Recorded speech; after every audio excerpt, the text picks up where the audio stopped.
you ever drank it fast, it'd clean out your sinuses for years. I mean, it produced cases of the bends. It was so gassy.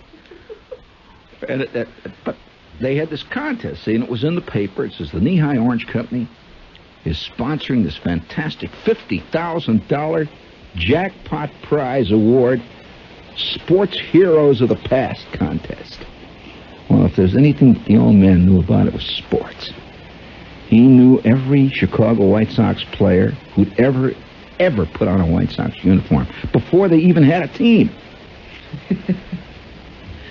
He knew White Sox players that just got called up for 20 minutes. You know, late in September, and were immediately sent back to Decatur. He could tell you. Not to mention Luke Dappling. Good. He could tell you. Now, never interrupt an artist and say, wait, I want to paint the other side of it for you. I'm in it with you. I know that. That's the problem with my storytelling. It always draws the people. They say, so, first of all, he started like he started all the contests, innocently. You know, I'm a kid. I'm coming home from school every night. The old man's got the paper spread out. And the way the contest worked, they had these pictures, you see, that were all jumbled up. They looked like like a jigsaw puzzle. You're supposed to cut them out and fit the faces back together. Then right underneath it, who the hero was and what he did, see. Like Jack Dempsey, heavyweight champion of the world. And they had 4 of them every night. And so the old man puts together the first 4 and sends them off. I mean, the first 4 were nothing, you know, like Joe Louis. I mean, even a cretin who couldn't read knows Joe Louis. The old man is laughing. This is nothing. This kind of Babe Ruth. And that kind of stuff. Well, a couple of days go by. He sends in the next bunch of puzzles. And he sends in the next. Gets a letter one day. Says, you have become a member of a select group of readers of the Chicago Daily American. Fans of Nehi Orange. You have become a member of the group who are in the semifinalists. Well, the old man never got this far in a puzzle before. And a tension began to build in the house. And every night we'd come home, the old man's got papers out all over the floor, and now they're getting tough, by the way. The puzzle questions are getting fantastically difficult, like rugby players. And the old man, what the hell rugby? He didn't know what rugby was, you know. But they had guys like soccer players, and lady table tennis players. Really, you know, the wheat is being separated from the chaff, you see. And, of course, his old friend, Zudak, had come over. Now, Zudak was, you know, a guy from the plant. And Zudak would come over and just sit and kibitz. The old man says, now, look, Zudak, I cannot fool around with you. I'm a semifinalist. I'm a member of a very select group. And God knows how far I'm going to go in this thing. But I feel like I'm going all the way. You know, there's a funny thing about victory. You begin to sense it. Anyone who's ever won anything begins to sense it's going to work. And so the old man began to feel that maybe it's going to work this time. And every night the paper would come, he'd spread it all out. There'd be silence in the house. He's in the living room. He's got them laying all over the floor, and he's got these faces clipped out. These guys with these flat noses and cauliflower ears, you know, great sports heroes of the past. Well, about 3 or 4 weeks after the first letter, there was a kind of lull in the action. I come home one night. My mother comes to the door as I walk in. She says, shh, be quiet when you come in. Your father is a finalist. I said, what? I figured he had something, you know, some bad thing like scarlet fever. She said, he's a finalist. He just got a letter this afternoon that said he's out in the final round. I said, the final round of what? She says, the contest. Don't bother him. He's in the living room. And so I look in the living room, and there's the old man. And And Zudok is sitting there quietly drinking beer, watching the old man work on his puzzle. And he has got the letter, and the letter is laying on the dining room table. And it said, "Dear sir, we wish to congratulate you. You are one of the select finalists in the Nehi $50,000 jackpot contest. $50,000 in magnificent prizes, including a 2-week trip, all expenses paid, to the Bahamas. Many other valuable awards." $50,000. The whole damn neighborhood wasn't worth $50,000. You could have bought Hammond, Indiana for probably twice that.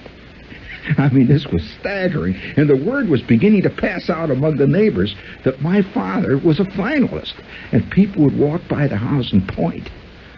You know, a finalist in the contest lives there. He'd come out on the porch, you know. He'd just look, no. He was not feeling at any point any sense of swagger. No way. Because this was a difficult contest and it took dedication. Well, it happened. After he sent in his last set of puzzles, there was a pregnant moment. He put the mail into the mailbox, and the die was cast. This was the last group of puzzle pictures. Well, 2 or 3 days went by, and everybody kept looking at the paper. They were going to publish the names of the winners. And sure enough, the following Wednesday, the Chicago Herald-American came out with a full-page name of winners.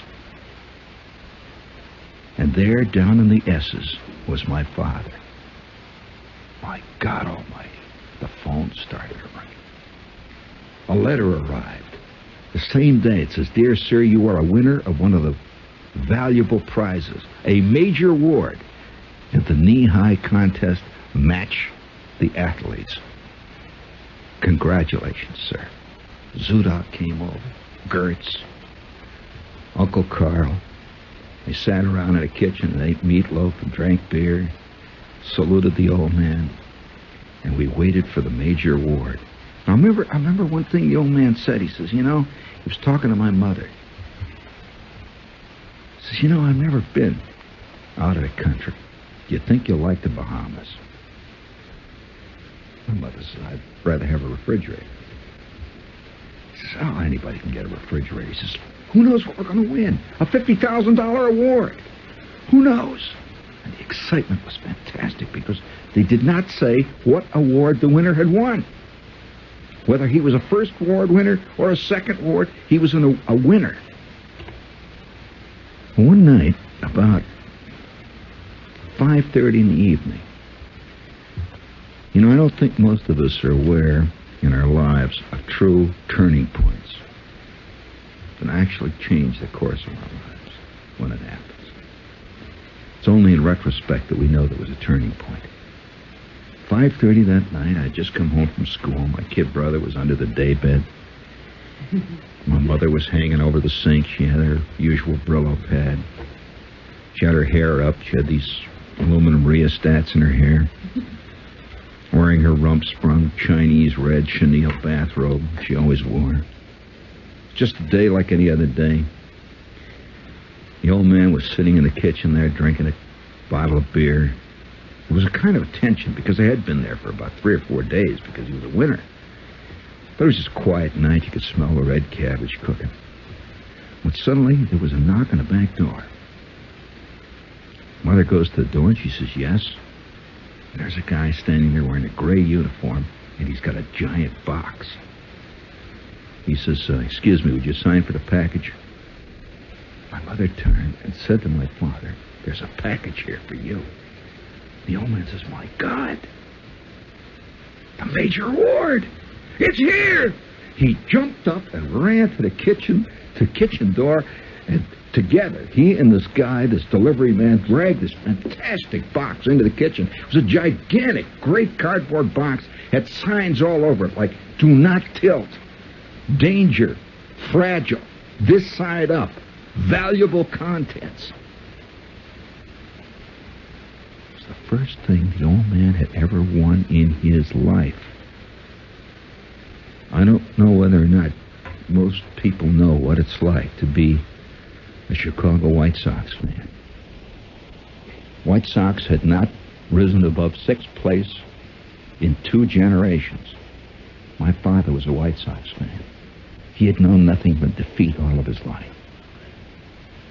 First time he had ever won anything, and there it was in the kitchen, standing there under the light that hung over the table. Well, he says, get back, everybody. Don't move. Now, don't touch it. This is a major award. Maybe there's 50,000 $1 bills in there. Who knows what it is? Give me a knife, quick. My mother takes the knife out of the kitchen table. We had this enamel kitchen table. Had this drawer under it. Had all kinds of string and clothespins under the drawer. Had this rubber knife that was in there. My kid brother was in his rubber knife period. And in her frantic, she just reaches and grabs and hands the knife to the old man, and he gets this rubber dagger. He says, what the hell is this? And he throws the rubber dagger back gets the kitchen wall. The kid brother comes running out. He's standing there cowering up against the refrigerator. And we all stood and waited for the big moment. He takes the bread knife and he slits the top. And he says, now back up. I don't want anybody to fool around with this thing. It says fragile.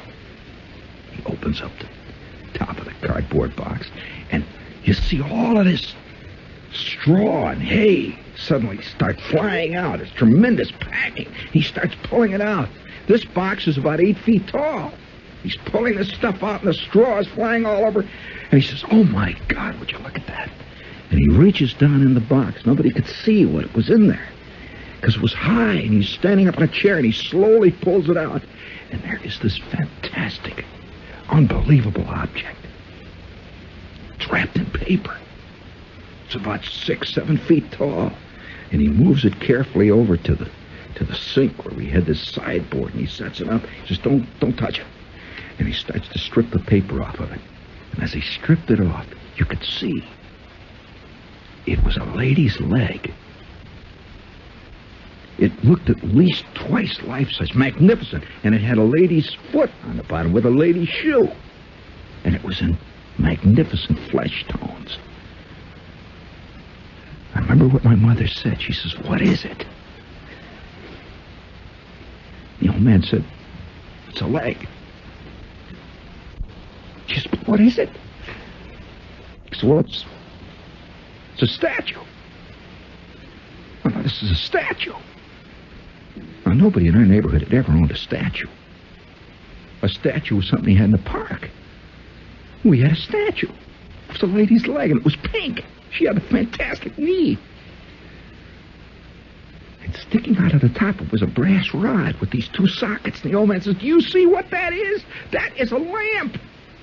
He says, my God, what a fantastic lamp. And he rushes back to the box and he pulls out more of this sawdust and stuff. And then he takes out of the bottom of the box the shade. It was lingerie pink with lace on the bottom. And he sets the shade on the top of the lamp, and there it was, a lady's leg with a lingerie pink shade, and the leg came right out of it. My mother didn't say anything. The old man just took a look at that thing. Remember, it was the first thing he ever won in his life, and he says, my God, isn't that beautiful? Look at that lamp. Fantastic. It had a tag hanging out the bottom. He reads the tag. He says, listen to this. This lamp is a scientifically designed reading lamp and also a tasteful, restful night lamp. He says, it's got a switch that goes to 2 sides. Wait a minute, let's try this thing out. And we rush into the living room, and he puts this thing on a table there, and he says, go get the extension plug. He hollers at me, see? And of course, our house had only 2 outlets in the entire house. The entire house was strung together with extensions. It was very critical. If you pulled the wrong thing out, the refrigerator stopped, the washing machine went on. He says, go get the extension from behind the refrigerator. So I run out, I get the extension, and he takes that thing and he starts hooking it up, and he crawls behind the sofa. You know, my mother was always afraid of electricity. And he's behind the sofa. See, there's thousands of wires, this great rat's nest back there. And she says, be careful. You remember what happened to Uncle Fred? Well, Uncle Fred had taken a correspondence course on how to repair superheads. And the second lesson was power supplies. And Uncle Fred tried to test a power supply for a Stuart Warner superhet, and he was ionized on the spot.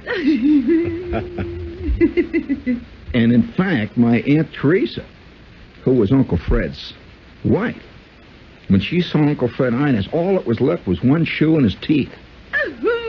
He was a purple haze hanging over the Stuart Warner superhead. They finally had to take it back to the store and get it fixed. They never did get Uncle Fred back. And so my mother says, don't forget what happened to Uncle Fred. And the old man, see, absolutely, he was one of these guys that could do anything. He says, for God's sakes, I know what the hell I'm doing. And there was a flash. And he says, for God's sakes! Some blue smoke come out from behind the sofa. He came out and his hand was black. He says, okay, now stand back. I'm going to try this thing. And he turned the switch to the first position. The tasteful night lamp position. And the entire family just stood there. It was the most beautiful thing any of us have ever seen. The leg itself lit up. It glowed inside, glowing, luminescent human flesh. The entire leg glowed. And every time the old man reached up under the lingerie to adjust the switch, it was vaguely obscene. He loved it. And then he turned on the full reading lamp, and the entire living room glowed as it had never glowed before. The old man said, God, isn't that something? Look at that. It's a major award. Beautiful. He says, I know exactly where that should go. Right in the middle of our picture window. You know, this was great right in the middle of the period when people always put a lamp in the middle of the picture window for some nutty idea. And our picture window was, you know, about 2 feet by 3 feet. It was a little window, you know, looked out on the streetcar line. And, you know, it was a picture. See? And so he cleared away all the stuff from the picture window. My mother had this horse she bought at Goldblatt's.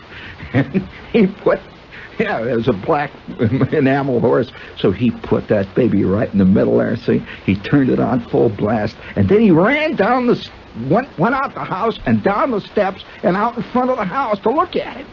And I went with him. He says, my God, look at that. It's fantastic. That's beautiful. My mother didn't say a word. She just looked at him. He says, move it a little bit to the left. She says, all right. She moved it a little bit. He says, hold it there. And already cars were beginning to stop on the street. We were the first family in the entire neighborhood to have a lady's leg in the window lit up. The old man was decades ahead of his generation. He was the first true fanatic of pop art. And like all fanatics and pioneers, he was ahead of his time and misunderstood. A lonely man. And he'd sit there and look at that lamp. It represented everything in his life that he had never had before. It was gorgeous.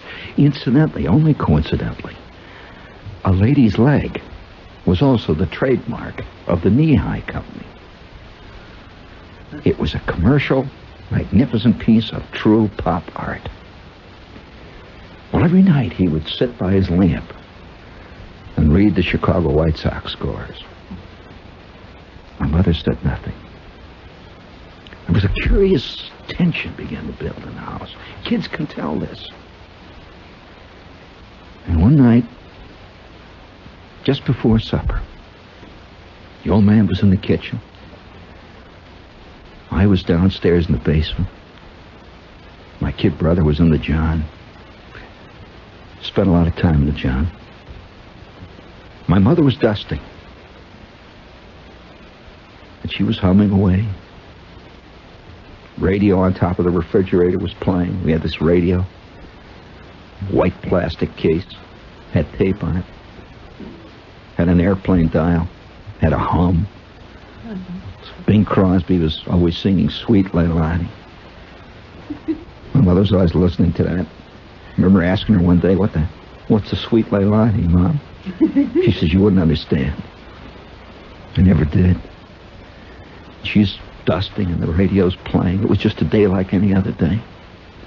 When all of a sudden, from the living room, we heard this tremendous crash.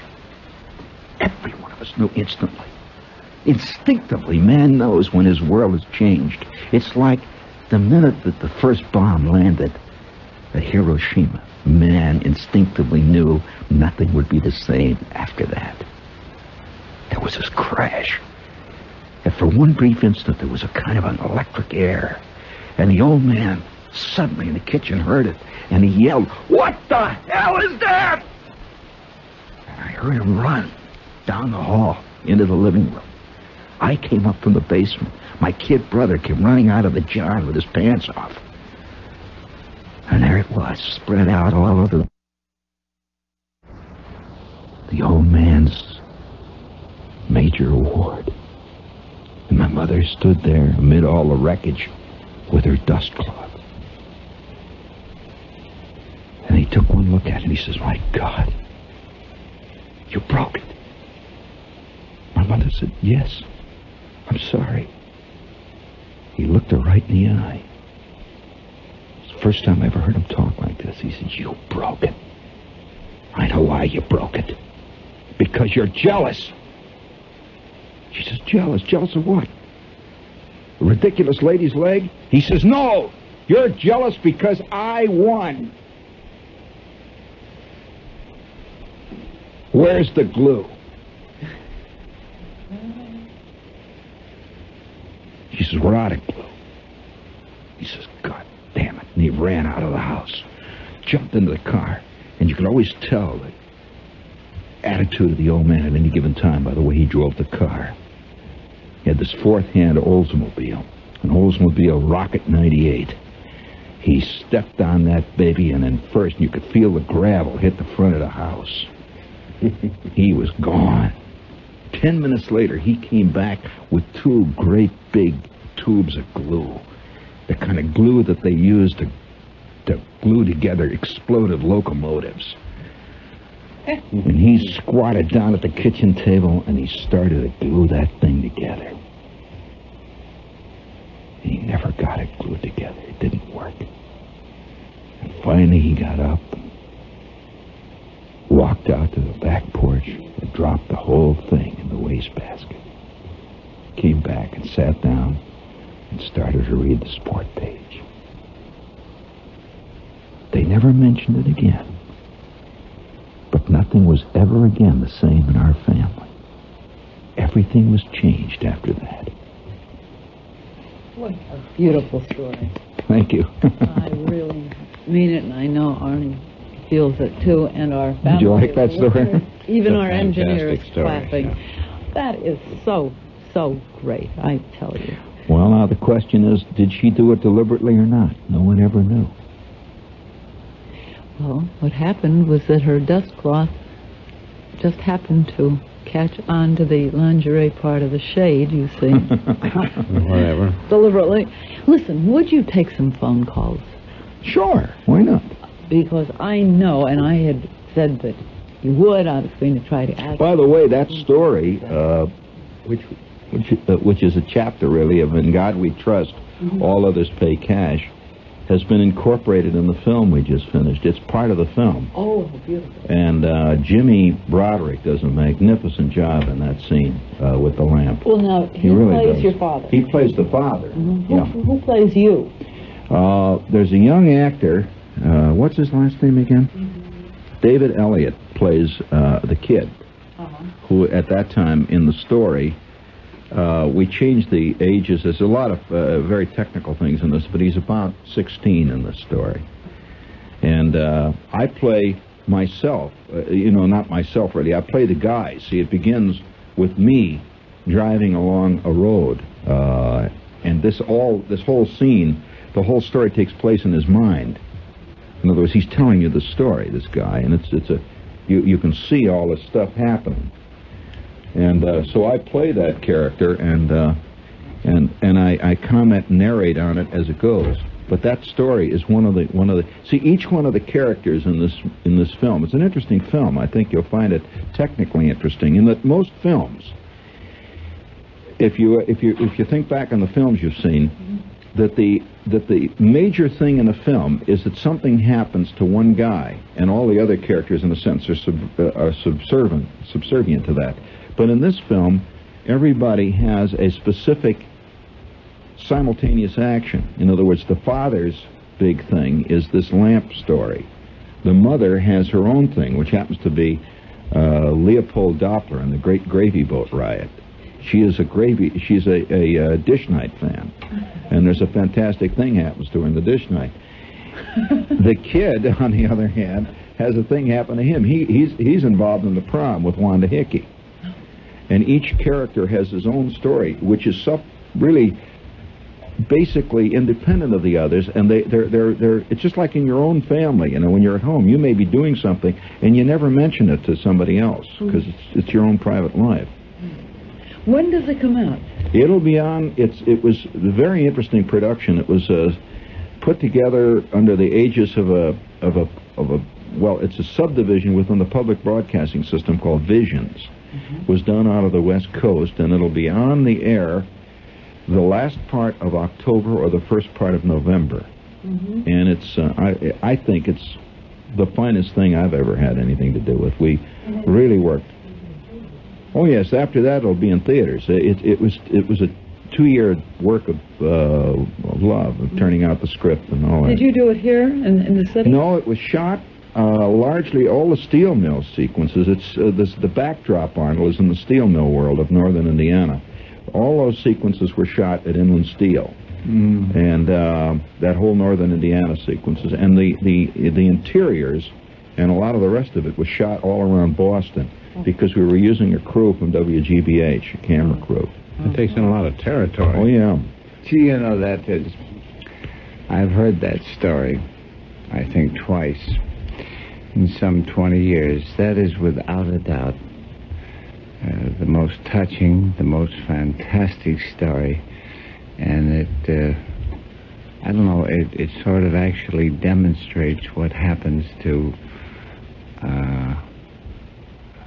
people, just like his